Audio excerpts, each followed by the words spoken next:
పరమతండ్రి నామంలో మీ అందరికీ షలోం. షలోం అంటే మీకు ఆల్రెడీ తెలిసి ఉంటుంది.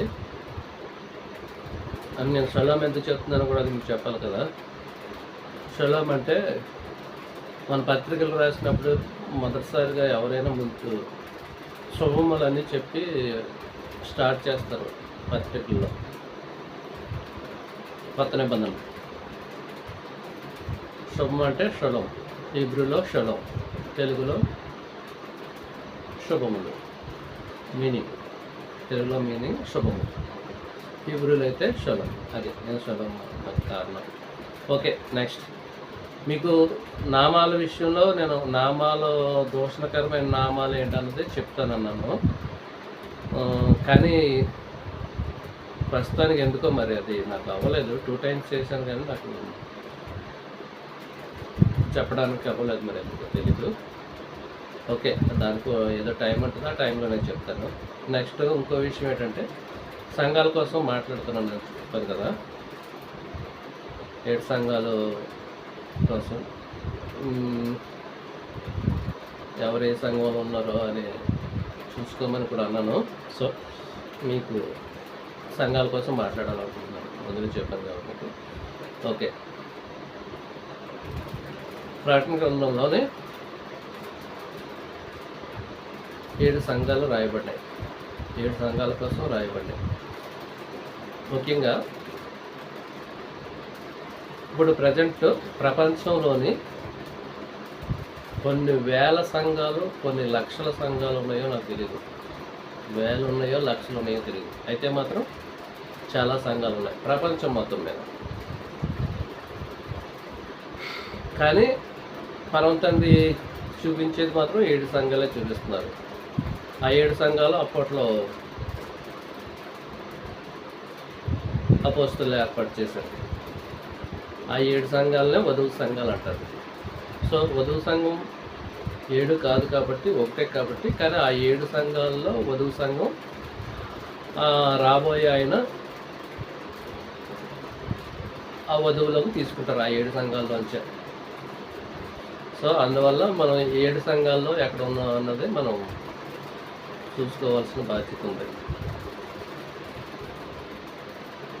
మరి ఇన్ని సంఘాలు ప్రపంచంలో ఉన్నాయంటే మరి దానికి పెంతెకొస్తు సంఘం, లూథరన్ సంఘం, బాప్టిస్ట్ సంఘం,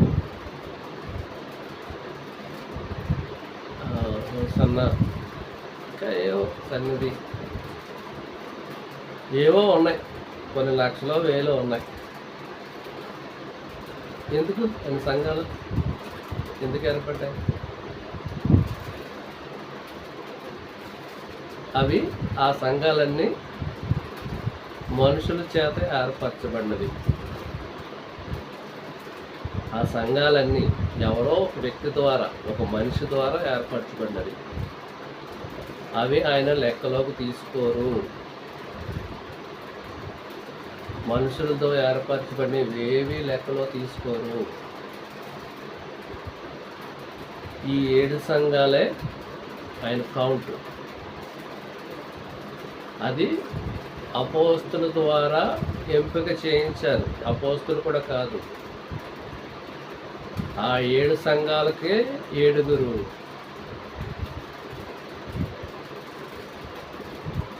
సంఘ కాపరు కాదు, పెద్దలు 7 పెద్దలను కూడా నియమించారు.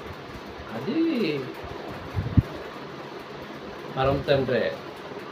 బైబిల్లో ఎప్పుడు ఎక్కడ పరమతండ్రే ఏది చేసినా వేరే మనిషి అన్నవాడు చేయడానికి వీలు లేదు, విత్ హిజ్ పర్మిషన్. సో అపోస్తలు కూడా ఆయన పర్మిషన్ ద్వారానే 7 సంఘాలు ఏర్పాటు చేశారు. సో మనం కాబట్టి ఇప్పుడు మనం చూడవలసిందే ఆ 7 సంఘాల్లో మనం ఏ సంఘంలో ఉన్నామన్నది మనం పరిశీలించుకోవాలి. ఎందుకంటే అది మనుషుల ద్వారా ఏర్పాటు చేయబడిన సంఘాలు కాదు కాబట్టి, అవి వధువు సంఘాలు కాబట్టి, చివరికి ఒక వధువు సంఘం అవ్వాలి కాబట్టి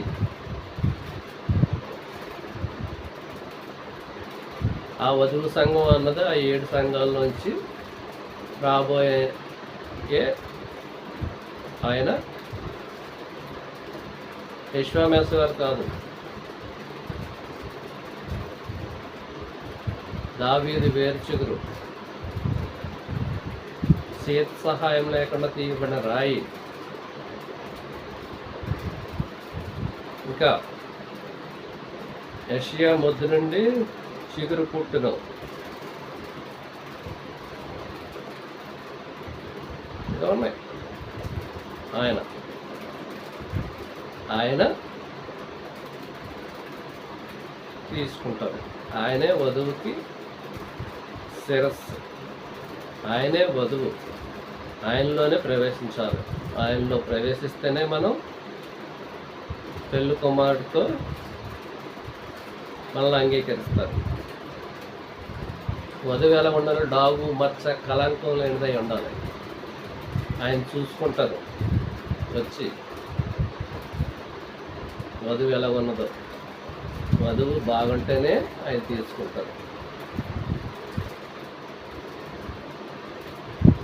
వధువుని ఆయన ఉదక స్నానం చేయించారు వాక్యం ద్వారా. వధువు కోసం తన ప్రాణాలను పెట్టారు.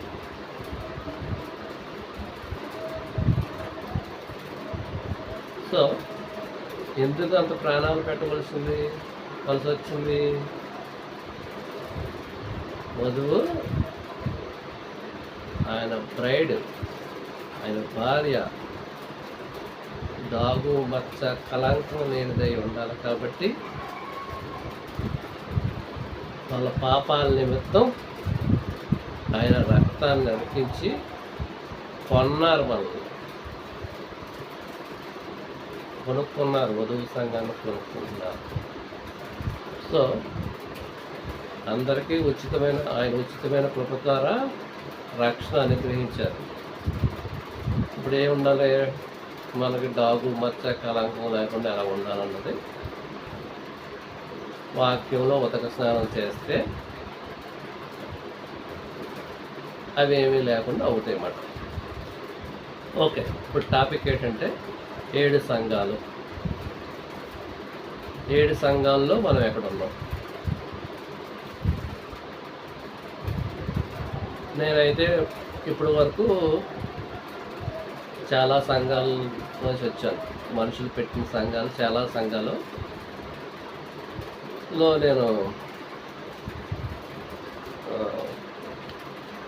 విశ్వాసినై వాళ్ళ అండర్లో ఉన్నాను.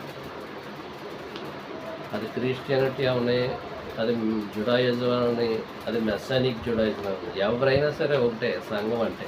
ప్రపంచంలో యూదులైనా ఎక్కువేం కాదు. ఓకే, యూదులు యెషోవా నమ్మలేదు కాబట్టి ఒక సెట్, వాళ్ళకి మన సంబంధం లేదు.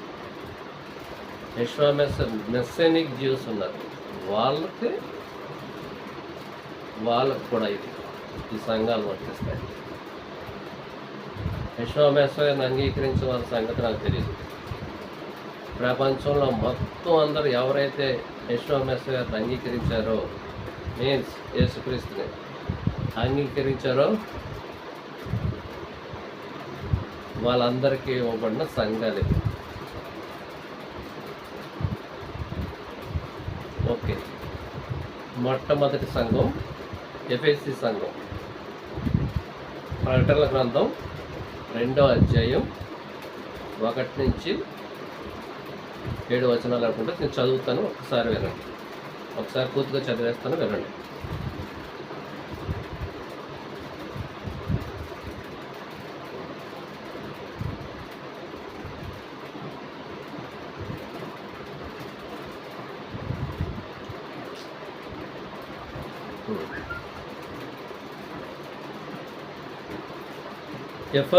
ఎఫెసులో ఉన్న సంఘదూతకు ఇలాగు రాయము: 7 నక్షత్రములు తన కుడి చేత పట్టుకొని 7 దీపస్తంభముల మధ్య సంచరించేవాడు చెప్పు సంగతులు ఏవనగా, నీ క్రియలను, నీ కష్టములను, నీ సహనమును నేనెరుగుదును.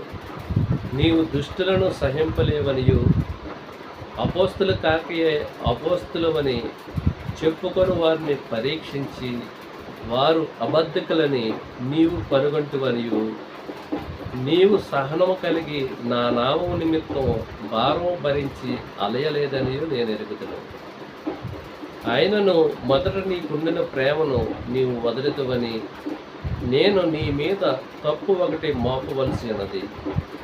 నీవు ఏ స్థితిలో నుండి పడుతువో అది జ్ఞాపకం చేసుకొని మారు మనసు పొంది ఆ మొదటి క్రియలను చేయము. అట్లు నీవు మారు మనసు పొందితేనే సరి, లేని యెడల నేను నీ యొద్దకు వచ్చి నీ దీపస్తంభమును దాని చోట నుండి తీసివేతును. అయితే ఈ ఒకటి నీలో ఉన్నది, నికోలాయితు క్రియలు నీవు ద్వేషించుచున్నావు, నేను వాటిని ద్వేషించుచున్నాను. చెవిగలవాడు ఆత్మ సంగములతో చెప్పుచున్న మాట వినుగాక. జయించువానికి యాహ్వే పరదేశులో ఉన్న జీవవృక్ష ఫలమును భుజింపనిత్తును. ప్రకటనల గ్రంథం 2వ అధ్యాయం 1-7 వచనాలు. ముఖ్యంగా ఎఫెసు సంఘానికి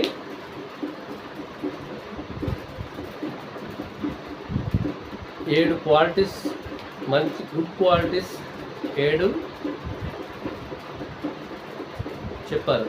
7 ఆటల కోసం వ్రాయించారు. అవి 7 ఏంటంటే, ఒకసారి ఒక్కొక్కటి నేను చెప్తాను. మొదటి నుంచి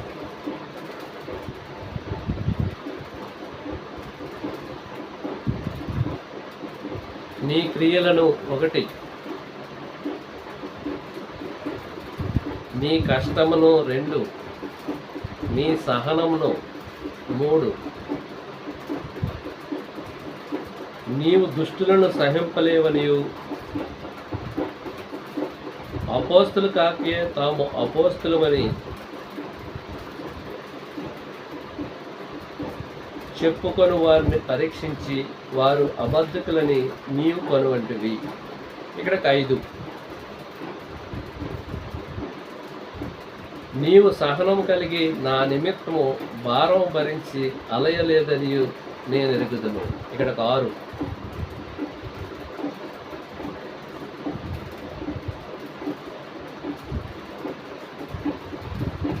అయితే ఈ ఒకటి నీలో ఉన్నది, నికోలాయితు క్రియలు నీవు ద్వేషించుచున్నావు, నేను కూడా వీటిని ద్వేషించుచున్నాను. 7 క్వాలిటీస్. 7 అంటే సంపూర్ణం. 7 క్వాలిటీస్ కోసం ఎఫెసు సంఘం కోసం మాట్లాడుతున్నారు, వ్రాయించారు.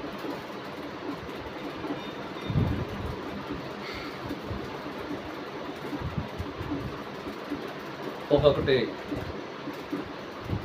చూద్దాం. సో ఈ 7 క్రియల కోసం నేను మాట్లాడుతున్నాను. ఈ 7 క్రియలు ప్రపంచంలో ఎవరికైతే ఉన్నాయో వాళ్ళందరూ ఎఫెసు సంఘంకు చెందిన వాళ్ళు.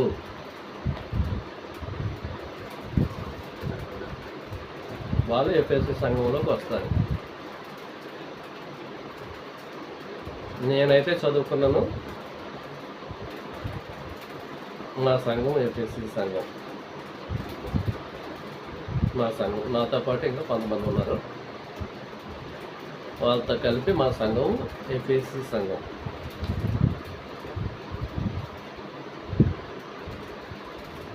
ఎలాగన్నది కూడా చెప్తాను. ఫస్ట్, నీ క్రియలను, నీ కష్టమును, నీ సహనమును నేను ఎరుగుదును. నీ క్రియలు లేని విశ్వాసం మృతం.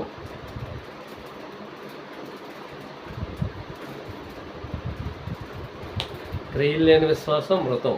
సో క్రియలు అంటే ధర్మశాస్త్రం పాటించాలి, పాటిస్తున్నాం, ధర్మశాస్త్రాన్ని పాటిస్తున్నాం.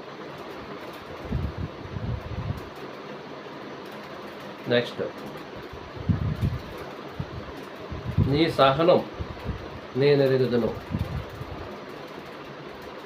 ధర్మశాస్త్రం పాటించాలంటే చాలా సహనం కావాలి. సహనం మీన్స్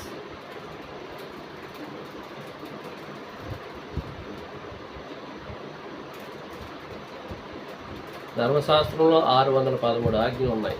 613 ఆజ్ఞలు పాటించాలంటే సహనం వహించాలా, అది క్లియర్గా మీకు తర్వాత చెప్తాను. ఇవి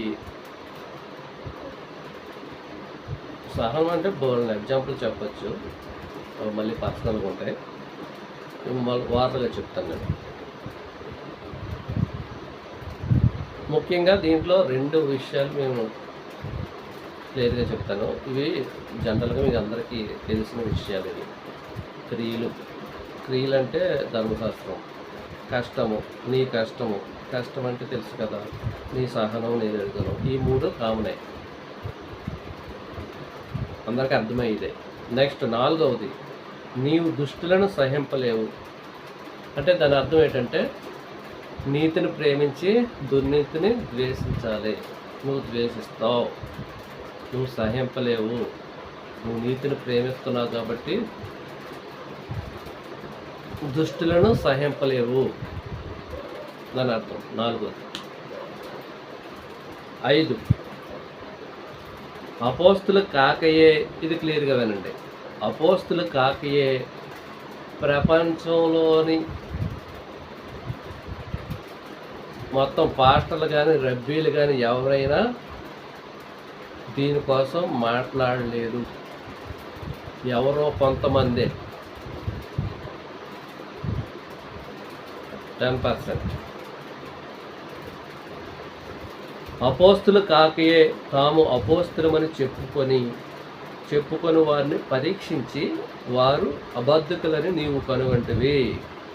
ఎవరు కనుగొన్నారు? ఎఫెసీ సంఘం కనుగొన్నది.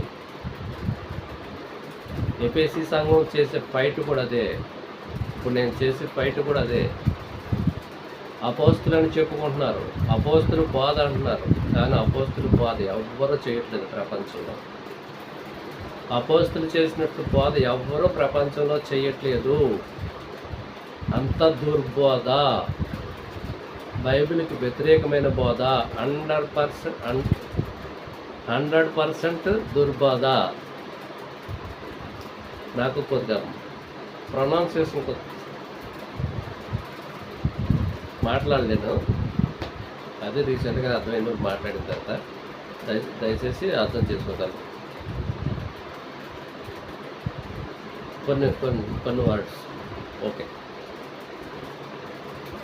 100% అపోస్తులు బోధ చెయ్యట్లేదు. 90%, సారీ 90% ఉన్నారు, 10% ఉన్నారు చెప్పుకోరు. అపోస్తులు ఎలా బోధ చేశారో చెప్పుకోరు, 10% ఉన్నారు. 90% అయితే మాత్రం క్రిస్టియన్స్ అయితే ఆప్షనే లేదు. 100% పరమ తండ్రి వాక్యానికి వ్యతిరేకంగానే చేస్తున్నారు. మరి సంఘంలోకి ఎలాగొస్తారు? ఈ సంఘాల్లోకి రావాలి కంపల్సరీ. నువ్వు ఎక్కడున్నా కానీ, నువ్వు ఏ సంఘంలో ఉన్నా, నీ పాస్టర్ ఎంత గొప్ప పాస్టర్ అయినా కానీ ఫైనల్గా ఈ సంఘంలో రావాలని నీ క్వాలిటీస్ కూడా కావాలి. ఫైనల్ పరమంతాన్ని ఇచ్చిన సంఘాలు ఇవి. నువ్వు ఎక్కడో నా సంఘం అంటే కుదరదు. అంతేనే కదా అందరూ వెళ్ళి అడుగుతారు, ప్రభువా ఈ నామాన్ని అద్భుతాలు చేసాం, మందిరాలు కట్టాం, దయ్యాలు వెళ్ళగొట్టాం అంటే ఏమన్నారు? అక్రమం చేయవారులారా నా యొద్ద నుండి పొండి. ఆయనకు ఒక క్రమం ఉన్నది. అక్రమం చేసిన దగ్గరికి రానివ్వరు. ఆయన క్రమం ప్రకారం వెళ్ళాలి, ఆయన ఇచ్చిన క్రమం ప్రకారం వెళ్ళాలి. మీ పాస్టర్ ఇచ్చిన క్రమం ప్రకారం వెళ్ళకూడదు. మీ పాస్టర్లు, మీ బిషప్లు, మీ ఆర్చ్ బిషప్లు, మీ పోపులు, ఇంకెవరైతే ఉన్నారో వాళ్ళు ఇచ్చిన క్రమం ఆయనకి హేయము. అందుకనే బయటకు పొమ్మన్నారు. అందుకనే ప్రభువా అని పిలిచి ప్రతివాడు పరలోక రాజ్యం ప్రవేశించడు, కానీ పరలోకమందు నా తండ్రి చిత్త ప్రకారం జరిగించేవాడే. ముందు ఆయన చిత్తమేంటో తెలుసుకోండి. పాస్టర్లు కాదు, పాస్టర్లకు తెలియదు. మీరు చదవండి బైబిల్. మొత్తం అంతా పాస్టర్ల మీద ఎందుకు వదిలేస్తున్నారు మీరు? మీకు పరలోకం కావాలి కానీ బైబిల్ అవసరం వద్దా? పాస్టర్ చెప్తే సరిపోతుందా? మీకు బాధ్యత లేదా?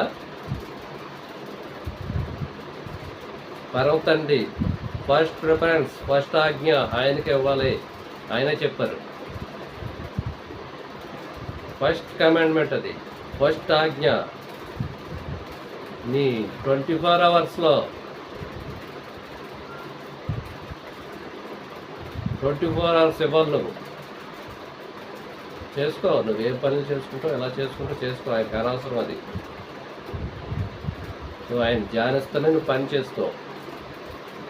నువ్వు ఆయనతో ఉండవు. దివారాత్రులో ధ్యానించేవాడు, ఆయన వాక్యాన్ని ధ్యానించేవాడు ధన్యుడు. పగలు రాత్రులు కూడా. పగలు రాత్రులు చేస్తేనే పరలోకం. పరలోకం అంటే అంత ఈజీగా వచ్చేసి కాదు. ఐఏఎస్ జాబ్ కాదు, మినిస్టర్ పోస్ట్ కాదు, పిఎం పోస్ట్ కాదు. అది చాలా విలువైనది. అది సంపాదించాలంటే దివారాత్రులు ఆయన వాక్యాలు ధ్యానించాలి. అని నేను చదవమని అంటలేదు. మనసుతో ఆయన అలా కూడా కోరుకుంటలేదు. తండ్రి దివారాత్రులు ఆయన వాక్యాన్ని ధ్యానించాలి. అప్పుడే పరలోకం. నీకు ఫస్ట్ ప్రిఫరెన్స్ 100% ఆయనకే ఇవ్వాలి. తర్వాత ఏదైనా సరే, నీ జాబ్ అయినా, నీ చదువైనా, నీ కెరీర్ ఏదైనా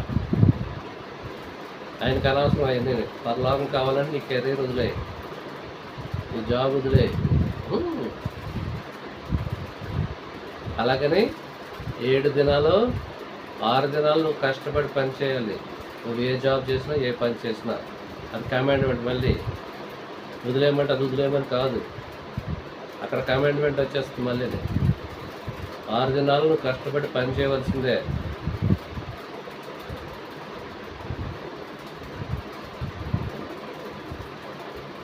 ఓకే, ఎక్కడి వరకు వచ్చాం? అపోస్తుల బోధ. అపోస్తులు కాకయే తాము అపోస్తులమని చెప్పుకొని వారిని పరీక్షించింది ఎఫెసీ సంఘం. పరీక్షించి వారు అబద్ధికులని నీవు కనుగొంటువని ఎఫెసీ సంఘం కనుగొంది. ఇప్పుడున్న వాళ్ళందరినీ కనుగొన్నదన్నమాట. వీళ్ళు అపోస్తుల బోధ చేయట్లేదని ఎఫెసీ సంఘం కనుగొంది. నేను కూడా చేసే పని అదే. జాన్ పాల్ ఊరికనే తిట్టట్లేదు నేను.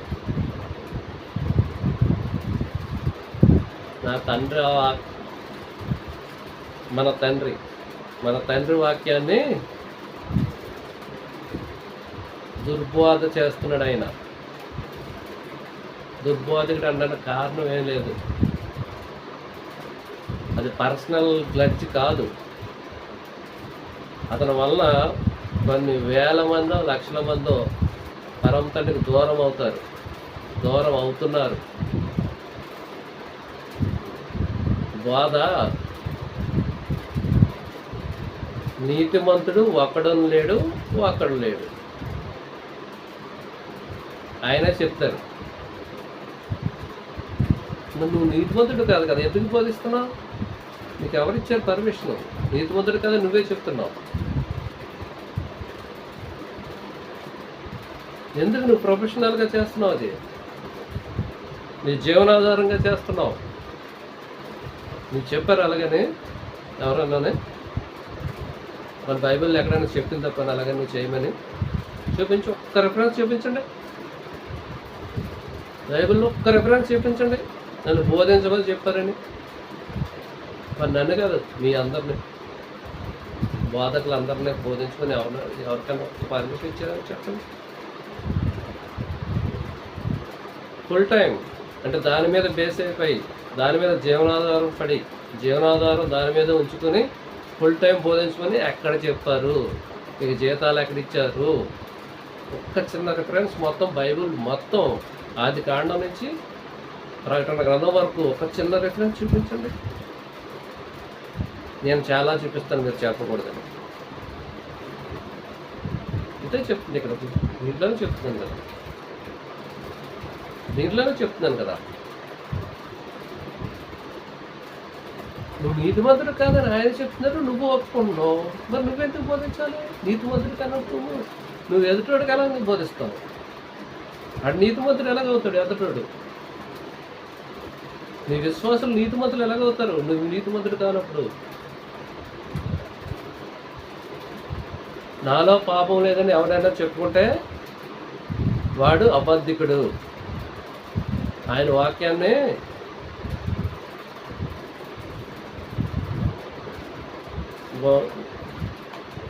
లేకుండా నాకు ఐడియా లేదు, కానీ ఆయన వాక్యాన్ని వ్యర్థపరచడం అని ఉంటుంది అనుకుంటా, అలా ఉన్నది అనుకుంటా. ఏంటిది, నాలో పాపం లేదని ఎవడైతే చెప్తాడో ఆయన వాక్యానికి విరుద్ధమైన వాడంట. సో దీన్ని బట్టి ఏమర్థమవుతుంది? అందరూ పాపాత్ములే, అందరిలోనే పాపం ఉంది. నువ్వెలా పరిశుద్ధిని చేస్తావు? నువ్వు పాపివి, నీ మాటలు చెప్పి నువ్వు ఎలా పరిశుద్ధిని చేస్తావు అని, నువ్వెలా బోధిస్తావు? పరిశుద్ధి చేయవలసింది ఎవరు? వాళ్ళకి పరిశుద్ధులుగా చేయవలసింది ఎవరు? పరమ తండ్రి. పోనీ అట్లీస్ట్ పరమ తండ్రి కొనేనా మీకు అపోస్తులకి ఇచ్చినట్టు ఏమైనా పవర్స్ ఇచ్చారా, అధికారాలు ఇచ్చారా? ప్రవక్తలకు ఇచ్చినట్టు కొన్ని ఇచ్చారా? అయ్యి లేవే, ఇవ్వలేదు. మరి ఎలా నీతిమంతులుగా తీరుస్తావు ఎదురుని?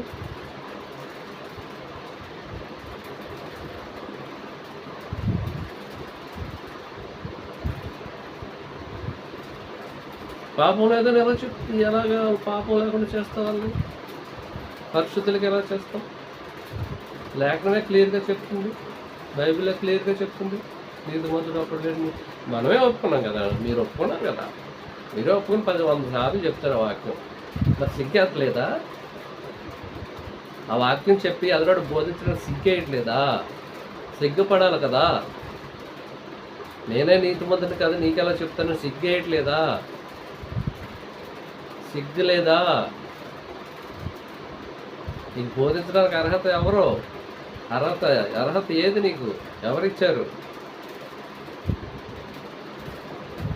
సిగ్గుపడాలి.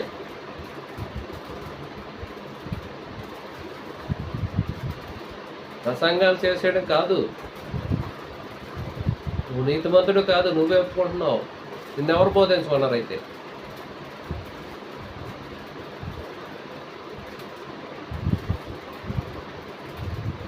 నాలో ఏ పాపం లేదని ఎవడైనా చెప్తే అది వాక్య విరుద్ధమని చెప్పేశారంట. పాపాత్మ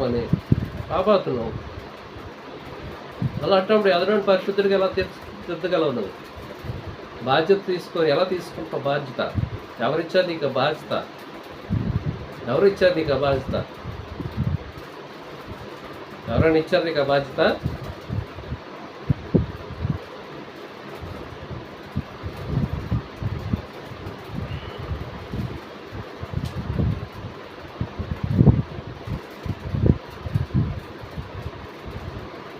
మనం మనిషి అన్నవాడు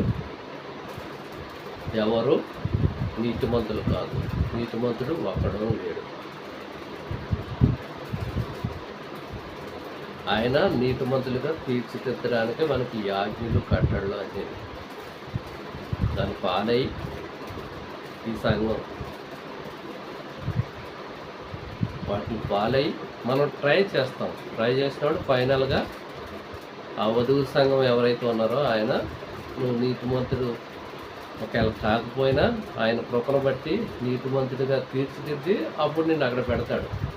ఇక్కడ ఎఫెసీ సంఘం కూడా చెప్తున్నారు, ఎఫెసీ సంఘం కోసం చెప్తున్నాడు. ఎఫెసీ సంఘం ఫైనల్ ఏం చేసేలేదు, నీకు ఒక మంచి క్వాలిటీస్ ఏడు ఉన్నాయని చెప్పాడు తప్ప నీలో తప్పులు ఏం లేదన్నా, తప్పులు ఏమీ లేవని చెప్పట్లేదు. నీలో తప్పులు ఉన్నాయి, సరి చేసుకో, లేకపోతే నిన్ను ఆ దీపస్తంభం తీసేస్తానన్నారు. ఎఫెసు సంఘంలో తప్పులు ఉన్నాయి, ప్రతి సంఘంలో తప్పులు ఉన్నాయి. 7 సంఘాల్లోని ఏదో ఒక సంఘం అనుకుంటా, ఏం తప్పు మాపలేదు. 7 సంఘాల్లోని కొన్ని 6 సంఘాల్లోనే తప్పులు ఉన్నాయి. నేను ఎఫెసు సంఘం అని చెప్పుకుంటున్నాను కదా, నా సంఘంలోనే తప్పులు ఉన్నాయి. నేను సరి చేసుకోవాలి, ఇప్పటికైనా సరి చేసుకోవాలి. నువ్వు మొదటి స్థితి ఎలాగున్నదో నీకు అదేంటో గ్రహించి దాన్ని సరి చేసుకుని ఉంటేనే, సరి చేసుకుంటేనే, లేకపోతే బయటికి తీసేస్తానంటున్నాడు, బయట పడేస్తున్నాడు. సంఘంలోకి వెళ్ళిపోయినంత మాత్రాన ఆయన సేఫ్ ఏం కాదు, అది ఇంకా సేఫ్ కాదు. ఆ సంఘం మారాలి, ఇంకా మార్చుకోవాలి. మార్చుకుంటేనే అప్పుడు ఆయన ఉచితమైన కృపను బట్టి ఒకవేళ చిన్న మనం ఎలాగా 100% నీతిమంతులు ఎప్పుడూ కాలేము. ఆయన కృపను బట్టి ఆయన తీసుకోవడానికి అవకాశం ఉంటాయి. అది గ్యారంటీగా చెప్పడం. తీసుకుంటారనే మనం ప్రయత్నించాలి. అది చిన్న విషయం ఏం కాదు. పరలోకం అన్నది ఆదివారం మీద ప్రేయర్ చేసి వచ్చేస్తే పరలోకం వెళ్తాము. రోజు ప్రార్థన చేసామంటే పరలోకం వెళ్తాము. సో నెక్స్ట్ ఇంకో ఏంటంటే అసలైన విషయం నికోలాయి క్రియలు. నేను మళ్ళీ నెక్స్ట్ వీడియోలో చెప్తాను, టైం ఎక్కువైంది. నెక్స్ట్ వీడియోలో నికోలాయి క్రియలు అన్నది అది యాజక్రమం, అదొక క్రమం. మీకు క్లారిటీ వస్తుంది. నేను ఎందుకు ఇప్పటి వరకు ఇలాగా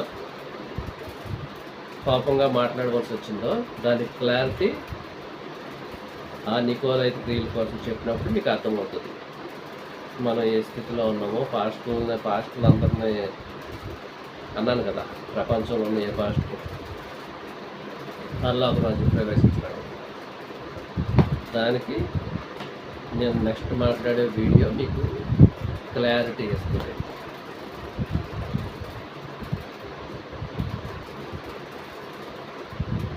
పరమ తండ్రి నామంలో మీ అందరికీ షలోమ్.